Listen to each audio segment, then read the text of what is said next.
कोलकाता के medical college और अस्पताल में रेप कत्ल की जांच जारी है। जराये के मुताबिक सीबीआई टीम की मदद करने एक माहिर नफ्सियात भी कोलकाता पहुंच गए हैं, जो कि सीबीआई की जांच में मदद करेंगे। साइकोलॉजिस्ट सीबीआई टीम को जराइम के माहिर नफ्सियात पहलुओं को समझने और मुल्जिम की साइकोलॉजिस्ट सूरत हाल का तज्जिया करने में मदद करेंगे। घटना की जांच अभी शुरुआती दौर में है।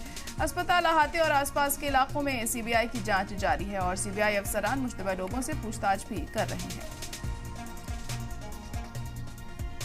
तो साइकोलॉजिस्ट की टीम भी कोलकाता पहुंच चुकी है और आरोपी संजय रॉय से वो बात करेगी और साइकोलॉजिकल तरीके से इस मामले की तह तक जाने की कोशिश की जाएगी। तो अहम खबर इस वक्त आपको बता रहे हैं, दिल्ली से सीएसएफएल की टीम भी वहां पर पहुंच चुकी है। 5 मेंबर्स की साइकोलॉजिस्ट टीम भी कोलकाता पहुंच चुकी है।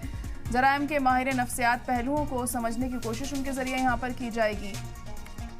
तो कोलकाता रेप कत्ल मामले में सीबीआई की जांच लगातार जारी है।